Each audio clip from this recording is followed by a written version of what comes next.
पाकिस्तान को clean chit देने का देशद्रोह किया गया। संघ का यह भी कहना है कि कभी लश्कर-ए-तैयबा, जैश-ए-मोहम्मद जैसे संगठन, तो कभी पाकिस्तान और कर्नल श्रीकांत पुरोहित, तो कभी डेविड हेडली और कभी असीमानंद और हिंदू संगठनों को जिम्मेदार ठहराकर ब्लास्ट के असल दोषियों को बचाने का काम किया गया। लेकिन कांग्रेस संघ के तर्क को खारिज करती है। पार्टी के नेता दिग्विजय सिंह कहते हैं कि आरएसएस का हाथ विस्फोटों में रहा है और ये मऊ की घटना के बाद से प्रमाणिक बात है।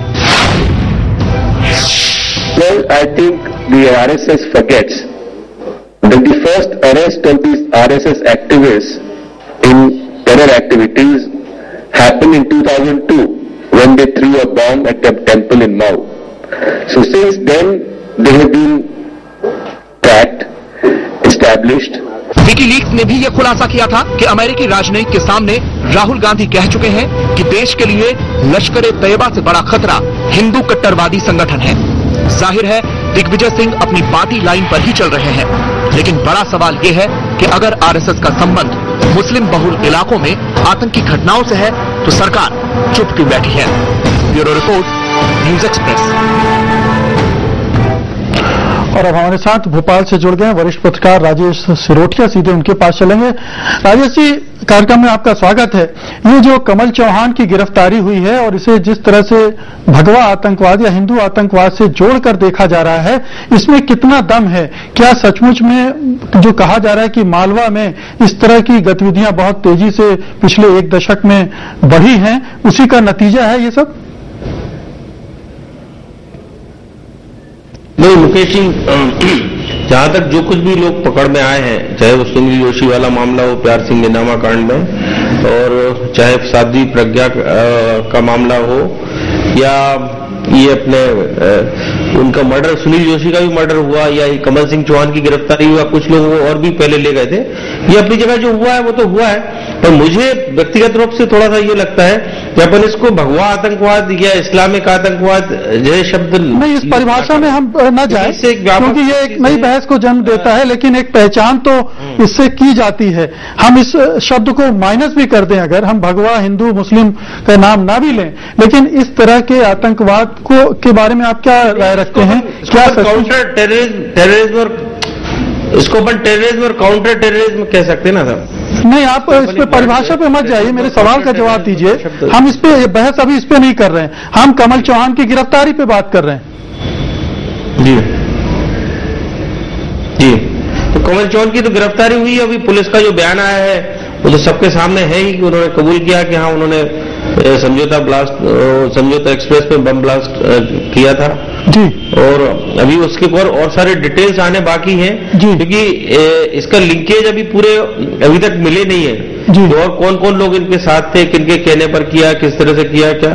क्योंकि अभी एनआईए ने भी जो प्रीलिमिनरी जो बात कही है उसका तो उन्होंने बहुत खुलासा करके अभी नहीं बताया कि किस तरह का नेक्सस काम कर रहा था, या कौन लोग हैं, या आरएसएस से सीधे जुड़े हुए लोग हैं, या कौन। अभी तक ये चीज आई नहीं है, अब उसका इंतजार करें, उसके बाद में कुछ कर पाएंगे। जी दुरानी साहब, ये लगातार आपकी पार्टी ये कहती रही कि इस तरह का आतंकवाद पनप रहा है, और लगातार जो संघ परिवार है, बीजेपी है, इसका खंडन करती रहती है, और वो इस तरह से इसको डिफेंड करती है कि ये एक सोची समझी साजिश के तहत बदनाम करने की एक तैयारी है। देखिए, जो मुलजिम है वो तो कभी कबूलता नहीं कि मैं मुलजिम हूँ, लेकिन जो चीजें सामने आ रही हैं आहिस्ता आहिस्ता, शुरू में जब से ये साध्वी प्रज्ञा और दूसरे लोग गिरफ्तार हुए और सुनील जोशी के मर्डर की जब फर्दर इंक्वायरी हुई, सारे लिंक बनते चले गए। देश के होम मिनिस्टर एक जिम्मेदार मंत्री हैं, अब ये कह देना कि साहब वो भ्रष्ट है या किसी चीजों में, वैसा भी इंद्रेश जी लगा रहे थे आरोप, वो उससे इस सच्चाई पर पर्दा नहीं पड़ता कि ये आरएसएस इस मामले में इन्वॉल्व है। ये जो पकड़ा गया है कमल चौहान, इसने कबूल किया है, इससे पहले और लोग भी कबूल कर चुके हैं कि उनके लिंक आरएसएस से रहे हैं, तो आरएसएस इससे मुक्त नहीं कह सकती अपने आप को, आरएसएस पूरी तरह इन्वॉल्व रही है इन चीजों के अंदर। मीनाक्षी जी, आपकी बारी है। जी, देखिए, जो इनका कहना है आरएसएस इन्वॉल्व रही है, तो उसमें 3-4 फैक्ट्स मैं बताना चाहती हूँ। और उसमें पहला फैक्ट है कि जिस कर्नल पुरोहित की और अभिनव भारत के ग्रुप की बात होती है, तो सबसे पहले तो कर्नल पुरोहित मिलिट्री इंटेलिजेंस के लगातार ऑफिसर बने रहे। जिस दौरान का ये हादसा है वो रोल्स पर थे, सरकारी नौकरी में थे। और दूसरा, उसी ग्रुप ने इंद्रेश जी और साथ में मोहन राव भागवत जी को मारने की साजिश की, और ये सब उनके कंप्यूटर के ऊपर डॉक्यूमेंट मिला। वो डॉक्यूमेंट के बेसिस पर इन लोगों की जो सिक्योरिटी है उसको बढ़ाया गया, और इससे रिलेटेड 2 लेजिस्लेटिव असेंबली महाराष्ट्र में इस तरीके के रेजोल्यूशंस भी पास हुए और ये प्रश्न भी बने। और ये सरकारी रिकॉर्ड है और वहां की एजेंसी का रिकॉर्ड है कि अगर मैं कॉन्स्पिरेसी भी आपके साथ करूं और आप ही को मारना चाहूं।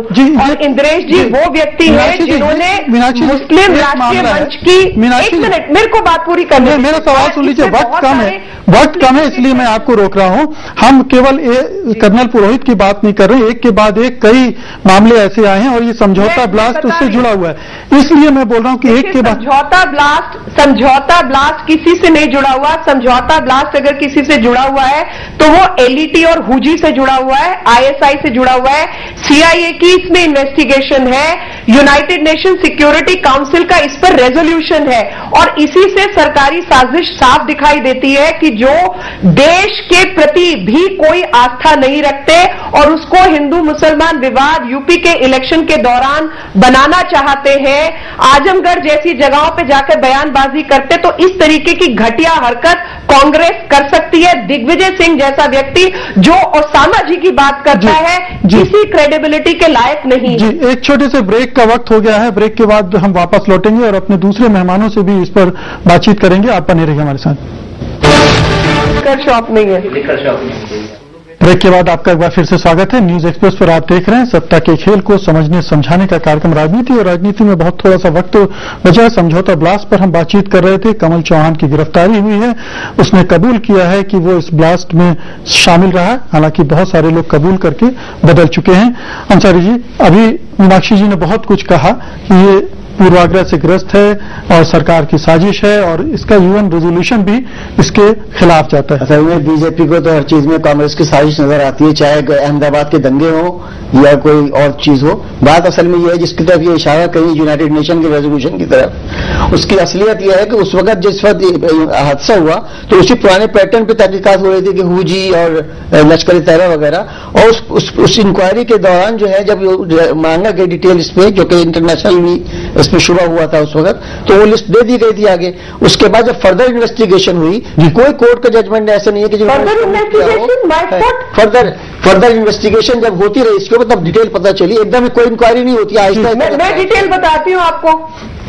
आप वक्त कम है, मीनाक्षी बहुत संक्षेप में बताना पड़ेगा आपको। मैं संक्षेप में ये बताती हूँ जी, 26/11 के बाद एनआईए बनी थी और उसमें 5 केस इनको सौंपे गए थे। आज तक इन्होंने एक भी केस की तहकीकात नहीं की है, ना इनके पास इन्वेस्टिगेटिव मशीनरी है, और इस तरीके की बेहुदा हरकतें करके ये पाकिस्तान का मनोबल बढ़ा रहे हैं और अपने ही देश के खिलाफ साजिश कर रहे हैं। इतने घटिया लोग हैं। जवाब लेंगे, खत्म करेंगे। ये इनकी अपनी सोच है, मैं इसमें क्या टिप्पणी कर सकता हूँ, ये तो अपनी उनकी सोच है। लेकिन ये कि जो फैक्ट है वो यही है कि एनआईए ने ही सब चीजों को छानबीन करी है और एनआईए ने कवर खोला है, वरना पहले जो हो रहा है छानबीन वो उसके हिसाब से नहीं थी। अब एनआईए ने जब करी है इसकी डिटेल, तभी चीजों का पता चला। सीआईए भी गलत है, आपकी एटीएस भी गलत है, सीआईए में तो आप लोग फॉलो करते हैं। मेरा ये कहना है मामला बहुत सेंसिटिव है। देखिए, मीनाक्षी सही भी हो सकती हैं, आप भी सही हो सकते हैं। इस पर अगर आप लंबी बहस कराते तो ज्यादा अच्छा था, पर मुझे लगता है कि इसका चुनाव, अगर चुनाव में उपयोग कांग्रेस कर रही है तो कहीं ना कहीं सियासी जरूर नहीं, तो फायदा तो बीजेपी को भी होगा ना इसका। नहीं, फायदा बीजेपी को नहीं होगा। अगर इस तरह से होगा फायदा तो मेरे को लगता है कि एक हिंदू पॉलिटिकल वोट बैंक बनना चाहिए। कांग्रेस ने तो ऑलरेडी बना चुकी है बीजेपी में। लोग पकड़े गए हैं तो उसकी सामने आ रही कांग्रेस के वो नेता जो पकड़े गए हैं क्योंकि आप झूठा फंसा रहे हैं, और मेरा क्या लोगों को ये दिखाई देना चाहिए। हम इस मुद्दे पर फिर कभी विस्तार से बहस करेंगे। मीनाक्षी जी, बहुत बहुत शुक्रिया आप सभी मेहमानों का, धन्यवाद इस कार्यक्रम में हिस्सा लेने के लिए, और अब हमें इजाजत दीजिए। नमस्कार।